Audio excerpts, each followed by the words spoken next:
જી, ગઈકાલે રાત્રે Anandnagar police station વિસ્તારમાં એક સોસાયટીમાં ખૂબ જ ગંભીર અને દુઃખદ બનાવ બન્યો.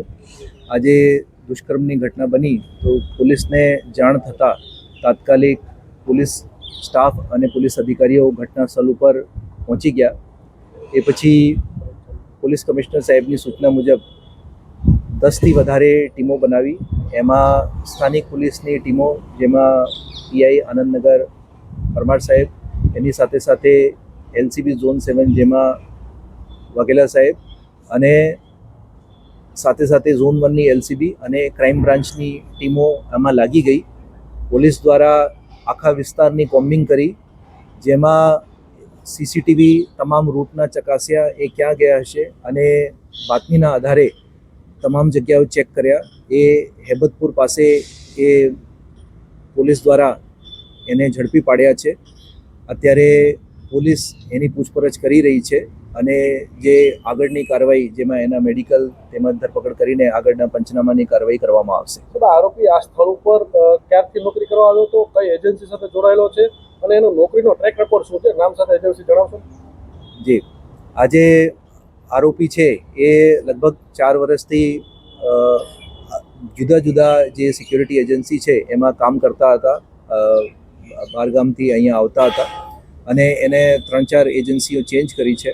અને છેલ્લી જે સિક્યુરિટી એજન્સી છે, A1 સિક્યુરિટી એજન્સી, એમાં 4 દિવસ પહેલાં જ એ આવ્યા હતા અને એના ફક્ત આધાર કાર્ડ, પેન કાર્ડ જેવી ડિટેલ લઈને વગર કોઈ તાલીમ આપે અને વગર કોઈ વેરિફિકેશન કરે એને સોસાયટીના ગાર્ડ ઉપર મૂકી દીધા હતા. એની ખૂબ જ બેદરકારી છે અને એના કાયદાકીય પગલાં લેવામાં આવશે અને એમાં એક્શન લેવામાં આવશે.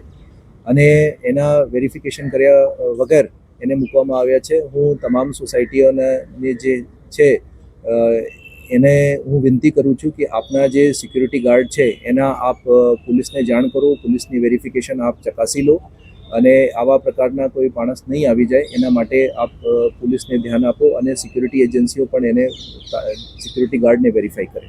સાહેબ, આ ઘટના આખી બની કેવી રીતે? આજે રાત્રેના સમયે જે ભોગ બનનાર બેન જે છે એ ટેરેસ ઉપર ગઈ હતી અને ત્યાં પછી એ સિક્યુરિટી ગાર્ડ આવ્યા હતા અને એને ટેરેસના દરવાજા બંધ કરીને ગળું દબાવીને એ દુષ્કર્મની ઘટના કરી. એ પછી ત્યાંથી ભાગી ગયા હતા અને એના ઘટનાના જે સીસીટીવી છે એ પણ ત્યાં મળેલા છે. અને આજે બનાવ છે એ બાબતે FSLને તાત્કાલિક બોલાવીને તમામ પુરાવા જે છે અત્યારે એકત્ર કરવામાં આવી રહ્યા છે અને જે પોલીસ દ્વારા એ મેડિકલ ચકાસણી તેમજ DNAની ચકાસણી કરીને આજે ચાર્જશીટ છે એ ઝડપથી ઝડપ કરવામાં આવશે અને આરોપીને જે ગંભીર કલમોમાં વધુમાં વધુ સજા મળે એના માટે પોલીસ દ્વારા અત્યારે તપાસ કરવામાં આવી રહી છે. સાહેબ, આખો મામલો બહાર કેવી રીતે આવ્યો? યુવતીએ કોઈને જાણ કરી હતી અથવા તો તેની કોઈ ફ્રેન્ડ ગઈ હતી, સ્થાનિક લોકો ગયા હતા ટેરેસ ઉપર? મામલો બહાર કેવી રીતે આવ્યો? આજે બનાવ બન્યા પછી જે બેન છે એને એ આરોપીએ ત્યાં ટેરેસથી લોક કરીને ભાગી ગયા હતા અને પછી યુવતી દ્વારા મદદ માટે ચિલ્લાવીને ત્યાંના જે નીચે જે ઘરના માલિકો છે એને જાણ પડી તો પછી એને ખોલવામાં આવ્યા અને પોલીસને જાણ કરવામાં આવી. પોલીસ તાત્કાલિક ઘટના સ્થળે પહોંચી ગઈ અને પોલીસ દ્વારા બેનને જે મેડિકલ સહાયતા છે એ મેડિકલ ચકાસણી અને જે મેડિકલ હેલ્પ એ કરવામાં આવી. સર, આરોપી જે સિક્યુરિટી કંપનીમાં નોકરી કરે છે તે સિક્યુરિટી કંપની પાસે લાયસન્સ છે. અગાઉ હમણાં SOGએ નકલી જે એજન્સી હતી તેની સામે ગુનો દાખલ કર્યો હતો અને તે પણ આનંદનગર વિસ્તારમાં જ દાખલ કર્યો હતો. આ એજન્સીની પાસે લાયસન્સ છે કે નહીં? જી, અત્યારે એ જે સિક્યુરિટીના જે કંપનીવાળા છે એની પૂછપરછ કરવામાં આવી. એને પાસે લાયસન્સ છે અને એ જે લાયસન્સના જે નિયમોના ભંગ કર્યા છે એ મુજબ એના વિરુદ્ધમાં પગલાં લેવામાં આવશે. સર, આરોપી નશાની હાલતમાં હતો કે?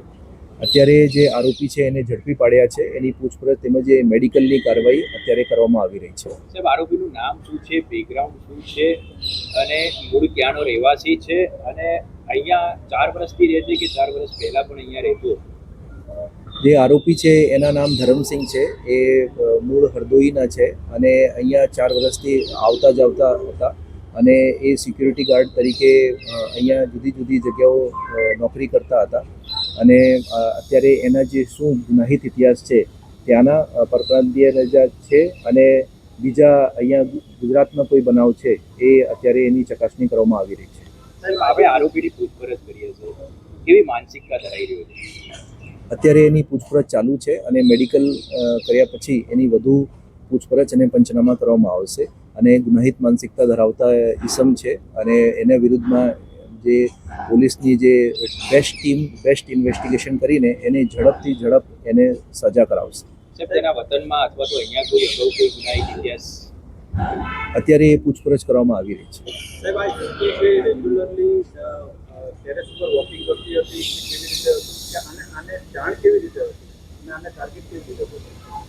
અત્યારે 4 દિવસથી જ એ સિક્યુરિટી ગાર્ડ નોકરી ઉપર આવ્યા છે અને એ જે સિક્યુરિટી ગાર્ડની પૂછપરછ કરવામાં આવી રહી છે કે કેવી રીતે એને ખબર પડી, પણ એને લિફ્ટ દ્વારા એ ટેરેસ ઉપર જાય છે એની સીસીટીવી પુરાવા મળ્યા છે અને એ મુજબ આગળની તપાસ કરવામાં આવી રહી છે. સાહેબ એ દોરી પોતાની પાસે વાયર લઈ ગયો હતો, શું હત્યાના પ્લાનથી લઈ ગયો હતો કે અન્ય કોઈ પ્લાન હતો? અત્યારે આ બાબતની એને સઘન પૂછપરછ કરવામાં આવી રહી છે અને જે વિગતો છે એ આપને જાણ કરવામાં આવશે. સર સિક્યુરિટી કંપની પર અલગથી ગુનો દાખલ કરવામાં શું બેદરકારી? અત્યારે જે એને જે પસારા એક્ટ મુજબ જે એની ગાઈડલાઈન છે એના ભંગ બદલ એના વિરુદ્ધમાં પગલાં લેવામાં આવશે. સાહેબ યુવતીની પરિસ્થિતિ હાલ કેવી છે? કારણ કે ખૂબ જ ગંભીર રીતે તેને ઈજા પણ પહોંચાડી હોવાનું જાણવા મળી રહ્યું છે. જી, અત્યારે જે ભોગ બનનાર યુવતી છે એને તાત્કાલિક મેડિકલ હેલ્પ એને પહોંચાડવામાં આવી છે અને એને મેડિકલ કરવામાં આવ્યું છે અને પોલીસ દ્વારા વધુમાં વધુ એને જે મદદ થઈ શકે એ કરવામાં આવશે. સર સિક્યુરિટી ગાર્ડનો પગાર છે એજન્સી કેટલો આપ્યો છે? ઓછો પગાર આપ્યો ને શોષણ થતું એ પ્રકારની કોઈ વાત સામે આવી?